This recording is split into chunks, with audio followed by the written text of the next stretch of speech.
I am Mariana, and I am 40 years old. I work as a medical assistant. I have been married for 12 years now, and I have a son who is a third grader and a daughter who is a first grader. John, my husband, came to my hospital often to do his sales. Every time John would come to my hospital for his sales, I was the one who handled him.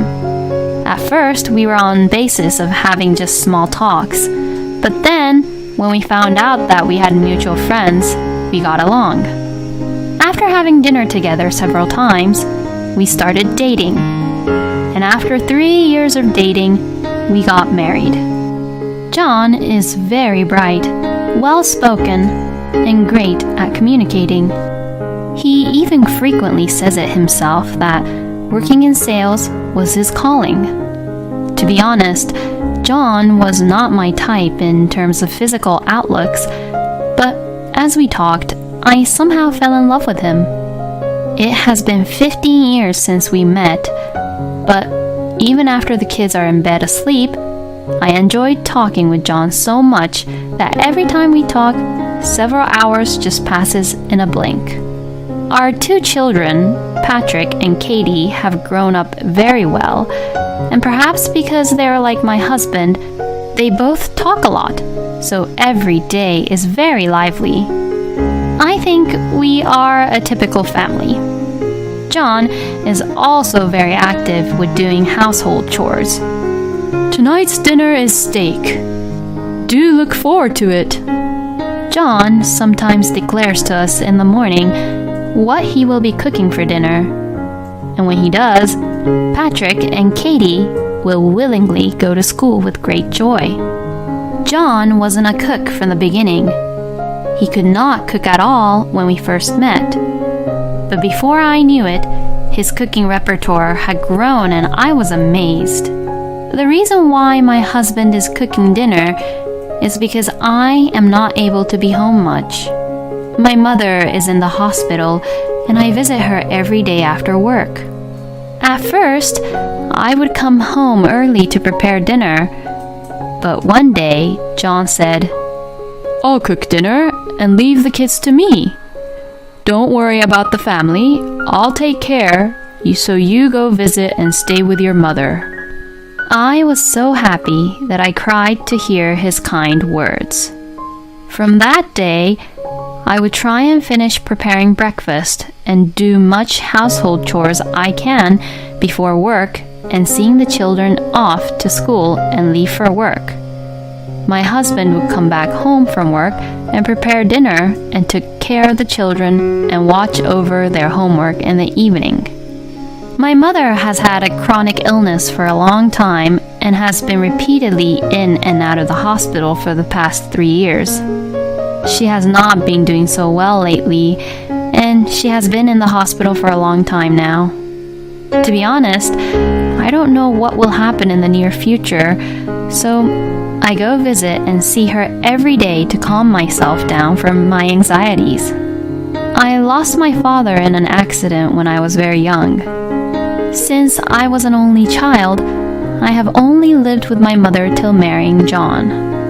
My mother was a very smart person and worked in the same medical office as me, but she started investing in stocks with the inheritance of my father and was earning quite a bit of extra income. My mother bought an apartment when I was going to elementary school. It was a large apartment, more than enough for 2 people, in a fairly convenient location, and probably expensive when I think about it now.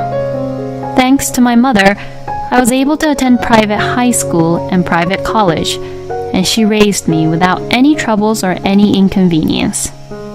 When my mother was temporarily discharged from the hospital, I repeatedly told her that I wanted to live with her, but she shook her head no, perhaps out of concern for us. She would say, "It's okay. You worry too much. I was better than you think, Mariana." She would answer me this every time I asked her to stay with us. Fortunately, my mother was able to manage to perform daily activities by herself and did not need any nursing care.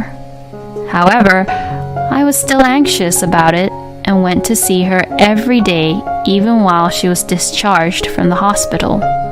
Since I have to work, I can only visit her at night on weekdays, so I have my aunt visit my mother during the day. My aunt, Michelle, is single and has been running a small restaurant since before I was born. Since I was a little girl, I sometimes went to eat dinner with my mother at my Aunt Michelle's restaurant, and when my mother was away at work, Aunt Michelle used to play with me and take care of me. When I was in my rebellious phase, I would fight with my mother, and I would run away to Aunt Michelle's place to calm down. I remember well that when Aunt Michelle and I talked over the food she cooked, I would forget what I was angry about. So, I believe that I was raised by my mother and Aunt Michelle. All the food is delicious, and some of her regular customers have been coming here since I was a little girl. Even after I got married, my family often went to eat at Aunt Michelle's restaurant. Then one day, I went to visit my mother until just before visiting hours and returned home. It was quite late, but I found my mother-in-law was still at our place. The children were still awake, and the four of them were relaxing in the living room. "Oh my, Mariana, welcome back. Were you visiting your mother at the hospital again today? You must be weary for having such a long day. My parents-in-law's house is about a 5-minute drive from ours. My mother-in-law, Rachel, doesn't bully me nor pick on me, but she has a stubborn streak, which makes it harder for me to get along with her. Once she says something, she has to get things done in her way and be stubborn about it. When Rachel comes to our house like this, it is usually when she wants money.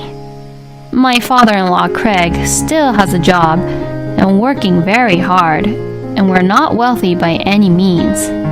For the past few years, Rachel has asked me to send her $500 every month as living expenses, but for the past few months, she often comes to our house to ask for additional money when she says she is in need. Today, Rachel says she came to see her grandchildren, but I think she probably wants the money. After making sure the kids are in bed asleep, Rachel said, "I'm sorry, I'm short of money again this month. Can you just give me a little more?" "Again? This month? We have been giving you money for living expenses every month now. My father is still working, so what the hell are you spending all that money on?" "Don't be so angry. I'm getting old and I have to pay for the hospital. You're telling me not to go to the hospital? Your father's salary is going down because of the recession." John would nag her every time she asks for money, but Rachel would never back down. I have seen this exchange many times, but my mother-in-law makes some excuse and will never leave until we give her the money. I calmed my angry husband down and gave Rachel $200 that I had just found in my wallet. After giving her the money, my husband left to take bath, so I went to walk Rachel to the door, and she said, "Thank you, Mariana. You're always so supportive. By the way, how is your mother?" she asked curiously. It was the first time ever Rachel had asked me about my mother. I wondered why she would ask me such a question when she hardly ever visited her before, but I replied, "Well, I guess she is still the same. The doctors have told me that this hospital stay is going to be a long one," I answered. Then my mother-in-law said, "Oh, I see. What will happen to your inheritance?" she asked bluntly. I was surprised at her sudden question, so I questioned her back. "What? Inheritance? What do you mean?" "Well, I was just wondering if you already had those conversations with your mother. I believe that your mother has a sister, right? I think you should talk to your mother about this matter now before it's too late." After your mother passes away, you wouldn't want to have any trouble with your aunt about the inheritance, would you?" Rachel's words made me angry and irritated, so I told her, "Don't worry, my aunt and I don't have that kind of relationship that would cause trouble." I replied simply. A few weeks later, John, who had taken the children to his parents' house for the holiday, he came home in a panic. "Mariana, my mother bought a mansion near your work." Near my workplace, a mansion wasn't under construction. Since we lived in the countryside, the mansion was very conspicuous. Whenever we passed by the mansion construction site, my husband and I often wondered who would live in such a place. "What? Where would she get that kind of money?" I asked him in surprise. "I have no idea. I questioned her a lot, but she never answered. Maybe she's relying on my father's retirement money."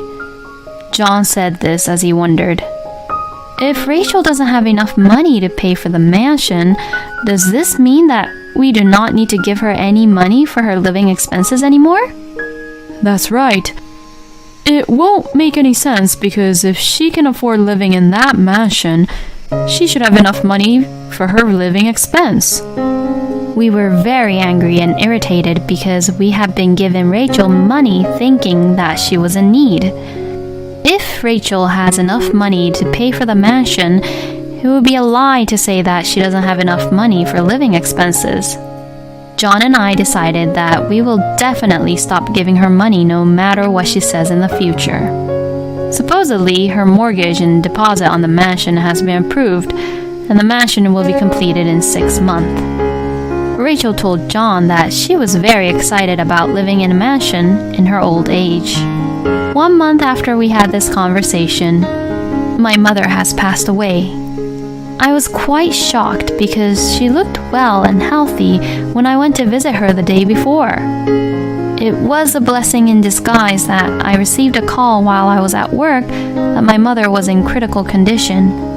So I was able to leave work early and was able to rush to the hospital to take care of her in her final hours. She may have been waiting for me to come. She passed away soon after I arrived. Maybe she was waiting for you, Mariana. Aunt Michelle, who arrived earlier, told me this while I broke down and cried on the spot. There was more to do at the wake and funeral than I had expected, and I had not much time to grieve. After seeing my mother off safely and returning home, I lost my strength and broke down in tears, and my children comforted me. After the funeral, I spent the rest of the day being very busy cleaning up my mother's house. As I was cleaning up with Aunt Michelle, I found many things with memories, and by remembering them, I couldn't stop crying again. While I was being busy cleaning up, John helped me with the household chores and took care of the children for me. Since he was very busy at work too, I can't thank him enough and be grateful of him. The children were very sweet with me and cared for my feelings. Patrick tried his best to tell me funny stories from school to make me laugh, and Katie showed me that she got an A+ on her test to make me happy. I cried a lot after my mother passed away, but John, Patrick, Kate, and Aunt Michelle took good care of me and supported me. Then, 3 days after the funeral, when I returned home from cleaning up my mother's house, Rachel was at our house again. As soon as she saw me back at home, Rachel abruptly said, "When will you get the deposit? The payment is due soon." "Deposit? Payment? What are you talking about?" I asked her back. "I am talking about your inheritance. You got a lot of money, didn't you?" "Inheritance? I renounced my inheritance." "What? Are you kidding me?" Rachel said this in surprise with a very loud voice, which echoed throughout the house. I found out after my mother passed away that my mother's inheritance was nearly $2 million. My mother had told me that she wanted me and my aunt to split it 50-50. However, my mother often talked about my aunt to me. She would say, "If anything should happen to me, please take care of Michelle. I hope Michelle would renovate her restaurant with my inheritance." "Oh, Mother, don't say anything so ominous." We often had this kind of conversation. Even the day before she passed away, my mother was worried about my aunt's restaurant. "Are there any customers coming to Michelle's restaurant? She said something about the AC breaking again, so I'm worried." Aunt Michelle's restaurant was built before I was born, so it was quite old, and my mother offered her many times that she would renovate the restaurant for her, but Aunt Michelle would always refuse the offer. She said she feels bad about spending my mother's money and also didn't want to take a break from running the restaurant while it was being renovated. Aunt Michelle has managed to run the restaurant, but recently the building has been deteriorating and there are many places that need to be repaired, which is costing her a lot of money. Aunt Michelle once told me that although her regulars have been coming to her restaurant for many years, she has a hard time attracting new customers, probably because of the outlook of the restaurant. Since I have been a customer of my aunt's restaurant for many, many years, I wanted her to continue to run the restaurant for as long as she can. Aunt Michelle, who has always prioritized work, spent money for the restaurant, even if it means cutting her own living expenses. She lives on the second floor of the restaurant, where she was living quite frugally, to the point that I would worry every time I went to visit her at her place. I believe that the purchase price for the ingredients for her restaurant's menu has gone up, but she hardly raised the price of her menu she served to her customers. I have a husband and we both work. We are not wealthy by any means, but we are not in need for money. Even if I receive a large sum of money, I would have no use for it, so I wanted to renounce my inheritance and ask my aunt to inherit it all. Aunt Michelle initially refused, but when I told her that my mother had been worried about her even the day before she passed away, Aunt Michelle agreed to accept it. I talked to my husband about it, and he agreed with my wishes. John and I had often gone to my aunt's restaurant since we were dating. The food was so good that we often talked about how we wished she had more customers. When I told Rachel how I had renounced my inheritance, she spoke to me angrily. "What? Why would you do such a thing without my consent? How should I pay off for my mansion?" "Your mansion? What are you talking about? I thought you already finished paying it off for the mansion," John asked Rachel. Rachel said vigorously, "There's only a week left until the down payment is due. I've been waiting for your inheritance to come through." I could not forgive Rachel's statement that she had bought the mansion counting on the inheritance from my mother. "What did you just say? Don't you dare mock my mother. Even if we get the inheritance, why should I pay for your mansion?" I think this was the first time I had ever spoken back so strongly to my mother-in-law.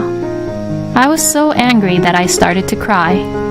"Of course you should pay for my mansion because I am your mother. You wanted her inheritance so much from your mother that you neglected your own family and went to visit her, didn't you?" Rachel retorted.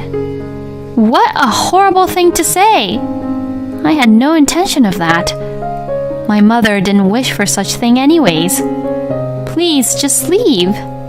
I was only worried about my mother and I never started the conversation of inheritance with my mother ever. Instead, I just wished and wanted my mother to live as long as possible. Coming to us for money is still fine, but my mother's legacy has nothing to do with Rachel. "Hey, Mom, that is just so rude. Mariana didn't even have that kind of idea in her head. What did you do for Mariana's mother? You hardly even went to visit her. I'm very disappointed in you, Mother. please go home already. We won't be supporting your living expenses at all from now on." As John said in a strong tone, "You say such terrible things to your parents. You both are such horrible children. I'm leaving." After she said this, she left our home. After Rachel left, John said, "I am sorry about my mother. I had no idea of what she was thinking. You don't have to worry about her." He said this as he apologizes. John later told me that because of Rachel's age, she has shortened the term of mortgage and agreed to a higher down payment price. Since from that day, Rachel contacted John every day to somehow lend her money, but he stubbornly refused. Since Rachel's demands were so insistent that John talked to his father Jeff about it, and when he did, Jeff and Rachel came to our house to apologize. Jeff had no idea what was going on. He knew that they were going to buy the mansion, but Jeff thought they were going to pay for it from their savings. Jeff also had no idea that John and I had been giving Rachel money for living expenses, and that Rachel had been coming back to us more than we had already given.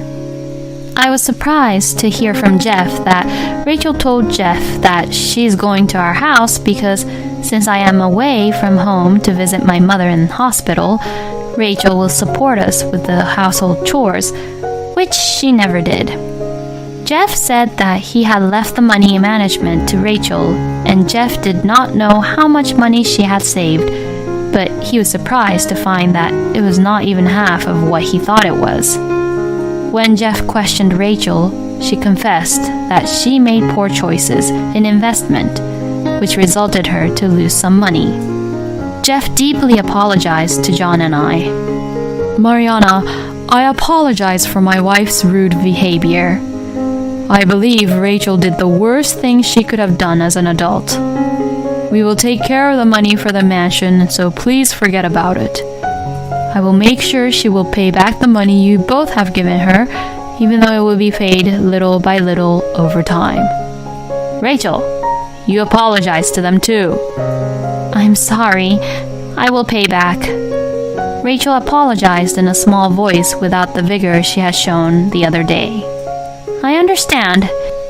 If you apologized, it's all right," I said. Seeing my mother-in-law become smaller and smaller, I felt refreshed.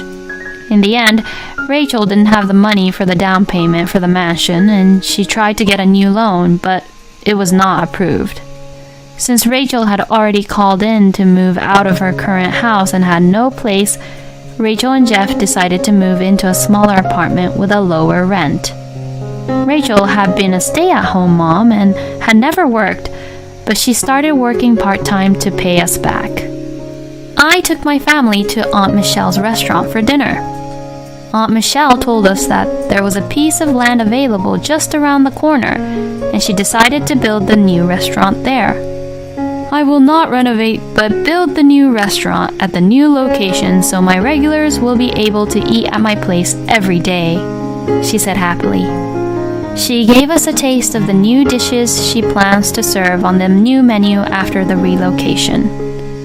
After the relocation, Aunt Michelle will live in the house where my mother used to live. The new restaurant will be completed in a year. We are looking forward to it.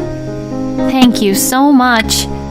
If anything happens to you guys, I will help you. You can count on me. She said this to us with a serious face. Her cooking is always delicious.